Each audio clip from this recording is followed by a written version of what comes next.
Bonsoir à tous, merci d'être avec nous dans l'actualité ce soir. L'ARS confirme qu'il y aurait 2 clusters sur l'île à l'origine de ces derniers.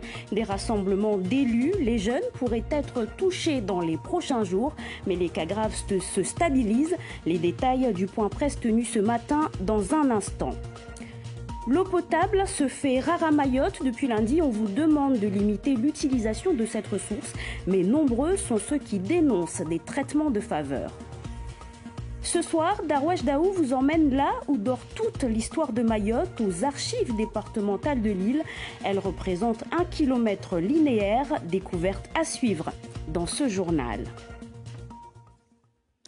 Bienvenue à tous, mais avant cela, on commence avec les chiffres du jour concernant l'évolution de l'épidémie de coronavirus à Mayotte. Le nombre de cas a augmenté depuis lundi, date du dernier bulletin émis par l'ARS. 3237 personnes ont été contaminées depuis le début de l'épidémie. 6 patients sont hospitalisés, dont 1 en réanimation. 39 décès sont toujours à déplorer, dont 4 à La Réunion, suite à des évacuations sanitaire.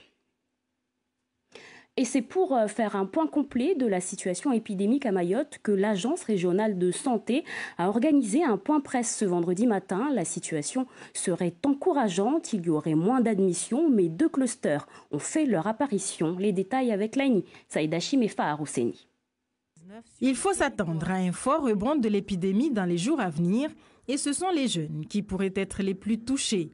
Le message lancé par l'Agence régionale de santé, même si on note une certaine stabilité des cas graves comme l'absence d'admission en réanimation depuis mi-juillet à l'hôpital. J'étais assez rassurante ces dernières semaines puisque le nombre de cas ne cessait pas de baisser. Il y avait très peu de gens qui se présentaient à l'hôpital avec une symptomatologie de Covid. Il y avait très peu d'hospitalisations.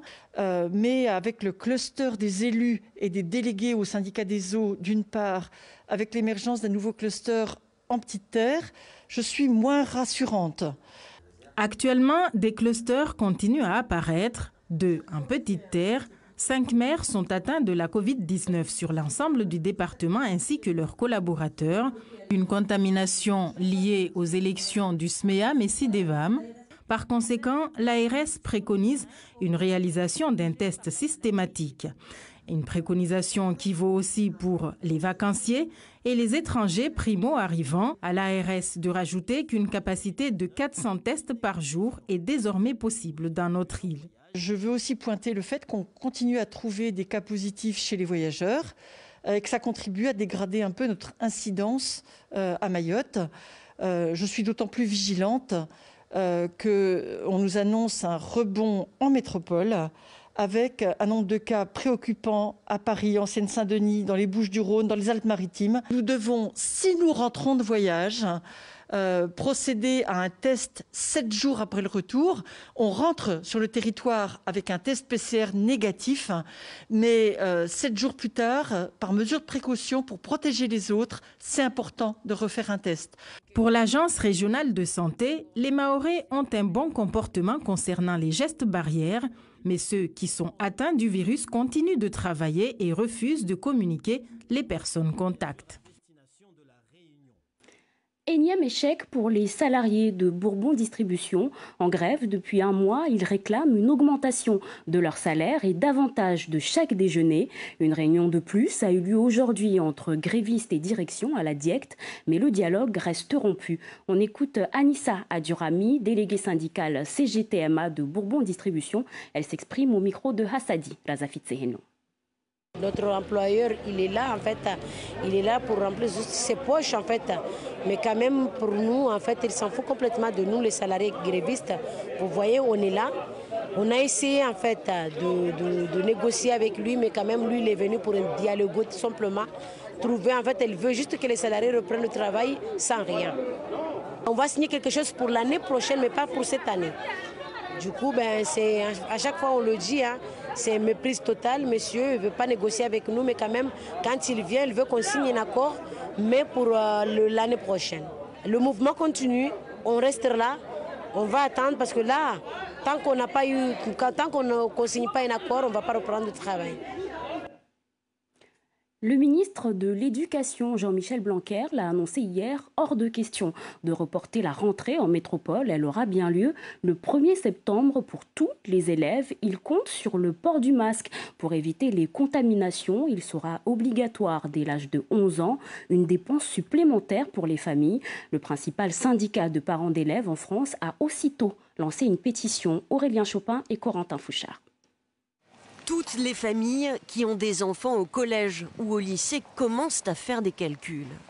Les fournitures scolaires, d'acheter des livres pour les enfants. Maintenant, on s'occupe des masques, c'est-à-dire, Leclerc, c'est 35 centimes. Non, Auchan, c'est 20 centimes. La pharmacie Kléber, c'est 18 centimes. C'est vrai que pour certaines familles, c'est un budget énorme, vraiment très conséquent. Donc il faudrait vraiment prioriser selon les familles et puis leur proposer une aide financière. Oui, ça va avoir un coût, ça sera quelque chose qu'on assumera. Les élèves obligatoirement masqués au collège et au lycée, quel budget mensuel cela va-t-il représenter par enfant? Un coût supplémentaire qui peut aller jusqu'à 30 € pour des masques chirurgicaux. Trop pour la Fédération des parents d'élèves. Elle lance une pétition pour que l'État prenne en charge ce coût.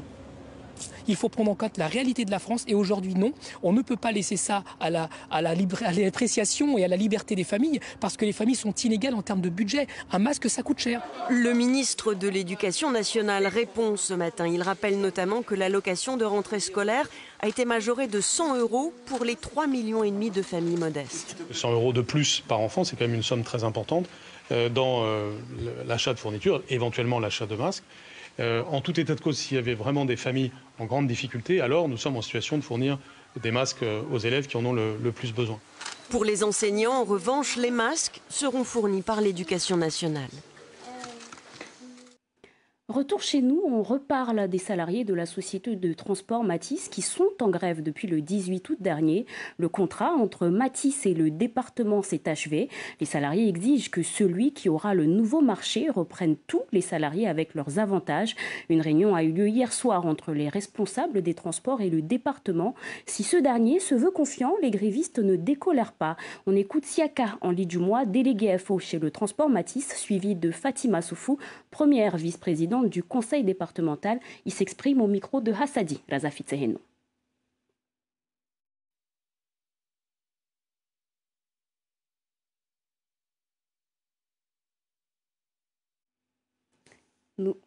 Aurons-nous l'interview sur les transporteurs Mathis en grève? Nous passons à la suite. La nouvelle est tombée en début de semaine. Vous devez désormais limiter vos usages de l'eau. Une nouvelle pénurie d'eau semble se profiler. Si certains conçoivent de se serrer la ceinture, ils veulent qu'il en soit ainsi pour toute la population de Mayotte. Laini Saïd Hachim et Daniel Abdou.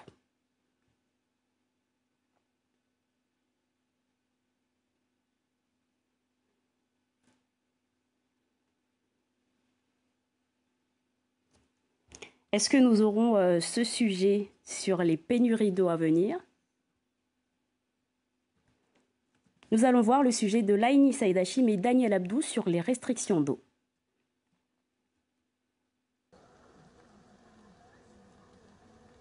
Non plus. On passe à la suite.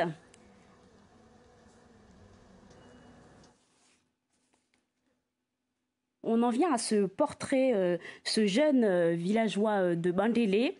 C'est ce vendredi que Mayotte fêtait le nouvel an musulman, l'occasion pour le « Nous n'avons pas non plus ce sujet ». Alors où allons-nous à présent ?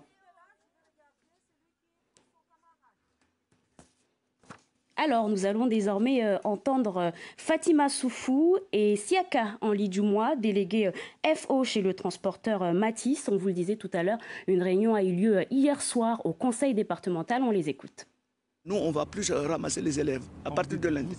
C'est les transporteurs, nous, les salariés de Mathis, qui subissons les conséquences de tous les caillassages, les ramassages des scolaires du matin au soir. C'est nous qui subissons les conséquences de tous les caillassages à Mayotte. Il n'y a rien de concret du dispositif parce qu'il se campe sur le tribunal de référé. Or, nous avons lancé, ils savaient depuis fort longtemps, depuis depuis longtemps que l'histoire de reprise de personnel sur le garantie d'emploi, c'est notre leitmotiv, c'est notre combat depuis.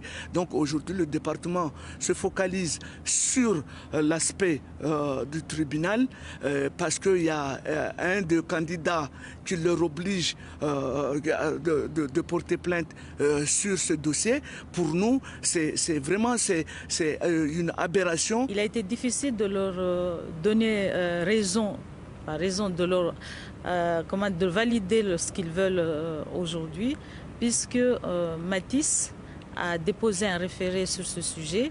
Nous sommes tenus d'attendre la suite du tribunal pour pouvoir voir la suite concernant la reprise. Mais ce que je veux préciser, c'est que sur ce sujet, nous avons introduit dans les critères du marché à venir qui font que celui qui sera retenu sera obligé de reprendre le personnel. Donc ce n'est pas une inquiétude pour le personnel. On a préféré être prudent, mais dans les critères du marché, il y aura une obligation de celui qui sera retenu de reprendre le personnel.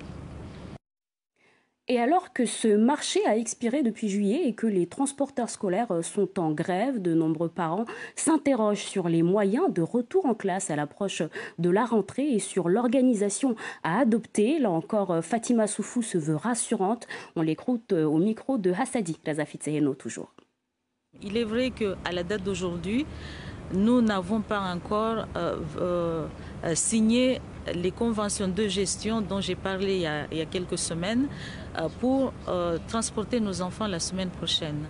Le marché a été cassé 2 fois, il est vrai, et là nous devons avoir une phase transitoire entre le 1er août et le 31 juillet de l'année prochaine 2021. Pour ça, nous avons aujourd'hui envoyé, donc ça a été fait hier, envoyer les conventions de gestion à nos 2 titulaires et nous sommes en train de faire en sorte à ce que d'ici lundi, tout rentre dans l'ordre. Donc nous sommes confiants pour pouvoir commencer à travailler le plus rapidement possible pour transporter nos enfants. On vous le disait donc tout à l'heure, depuis lundi, la préfecture a communiqué sur des restrictions d'eau. Ces restrictions, pour beaucoup, sont synonymes de discrimination. Laïni Saïdachim et Daniel Abdou.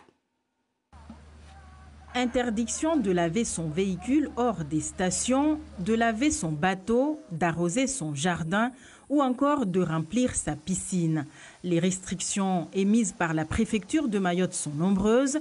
Cette dernière justifie ces limitations par une saison des pluies tardive et une consommation d'eau potable de plus en plus importante. Si certains habitants disent comprendre ces nouvelles mesures, ils attendent néanmoins que tout le monde soit logé à la même enseigne, à l'heure où des dizaines de rampes d'eau sont installées depuis le début de la pandémie, non loin des quartiers précaires. Il faut que ces limitations s'appliquent à tout le monde. Mais si on laisse une partie de la population de Mayotte faire ce qu'elle veut, je ne trouverai pas ça juste. Que l'État prenne ses responsabilités également, qu'il mette fin à l'eau qui coule à flot sur les routes. Depuis le coronavirus, l'eau est distribuée gratuitement et sans limite. Au final, ça va se répercuter sur nos factures. C'est moi qui vais la payer.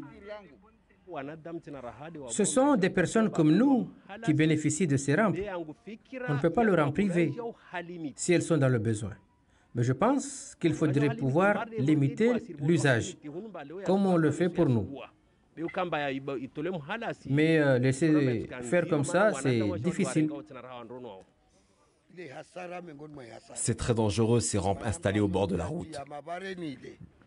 L'usager principal ne va rien contrôler, car il sait qu'il ne payera aucune facture. Mais nous, les clients, on calcule notre usage, parce qu'on pense au montant de la facture qui nous attend. Mais en libre service, de cette manière, on ne peut pas faire ce qu'on veut, se cacher, et pourquoi pas laver sa voiture. Mais la principale inquiétude de la population reste les coupures d'eau intempestives qui pourraient survenir si la situation s'aggrave. En 2017, la crise de l'eau avait duré plusieurs mois et marqué les esprits. L'ancienne ministre des Outre-mer, Annick Girardin, avait signé avec les élus locaux un plan urgence eau d'un montant de 17 millions d'euros pour sécuriser et augmenter la ressource en eau. Ce plan devait permettre la réhabilitation des forages existants, la création d'une deuxième usine de désalinisation et une troisième retenue collinaire. Mais 3 ans après, le spectre des coupures plane de nouveau au-dessus de Mayotte.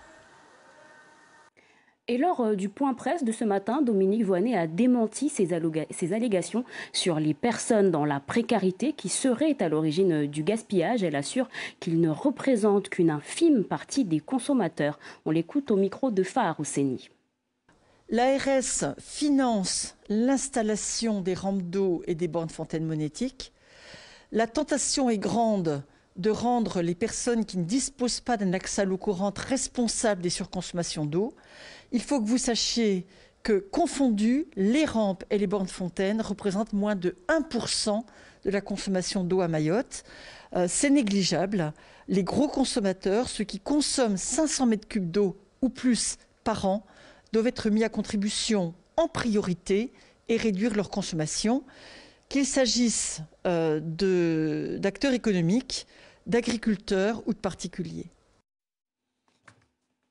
Elle contribue souvent à la réalisation de reportages de la page découverte que nous vous offrons.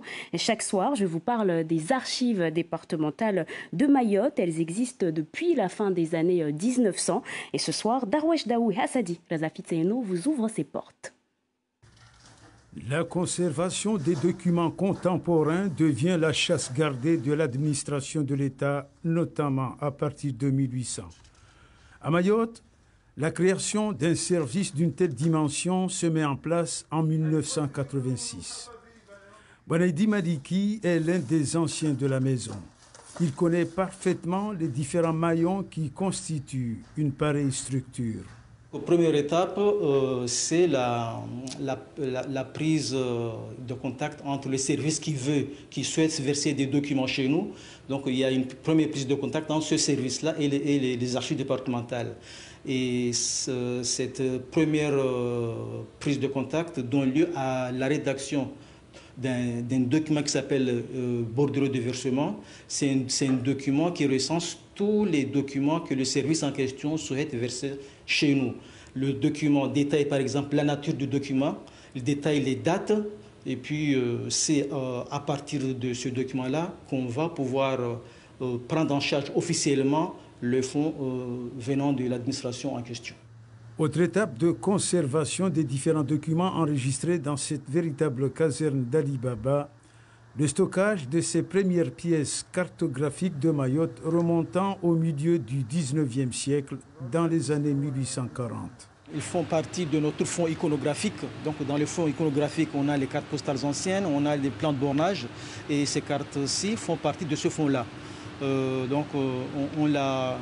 les conserve de manière à ce qu'ils puissent être gardés le plus longtemps possible. Et c'est la raison pour laquelle on a acheté ce meuble qui s'appelle un meuble à plat pour qu'on puisse le conserver à plat de manière vraiment définitive. Dans ce travail de fourmi, le patron des lieux bénéficie du soutien de plusieurs collaborateurs comme ces deux jeunes femmes. Et tout se coordonne dans une remarquable organisation. Ainsi, chaque papier, chaque dossier a sa valeur d'existence. La capacité de stockage des 2 magasins comprend 1 km linéaire. Le classement, ça c'est la deuxième mission de tout service d'archives. Le travail de classement, il est effectué par les archivistes, mais également par les assistants archivistes. Donc ils classent le document, ils enlèvent tout ce qui est trombone, tout ce qui est double. Et suite à ce travail-là, ils mettent les documents dans des boîtes d'archives avec sur la boîte des références qui nous permettront de retrouver facilement les archives en question une fois rangées dans le magasin. L'ensemble des documents traités viennent des journaux officiels de Madagascar, des journaux officiels des Comores et bien sûr des différentes institutions françaises ou autres administrations émanant du département et des collectivités locales. Un projet d'un grand centre d'archives départementales dans le centre-ouest de l'île est à l'étude. En attendant, le bâtiment actuel continue à protéger soigneusement toute une partie de notre vie. Le service se prépare aussi à passer à l'étape du numérique.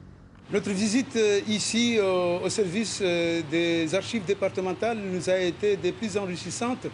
Néanmoins, vous voyez derrière la porte verte, eh bien derrière celle-ci, nous n'y avons pas accès, tout simplement pour des raisons de sécurité stratégique. Fin de cette édition, merci beaucoup d'avoir été avec nous. On se retrouve dans quelques instants pour la version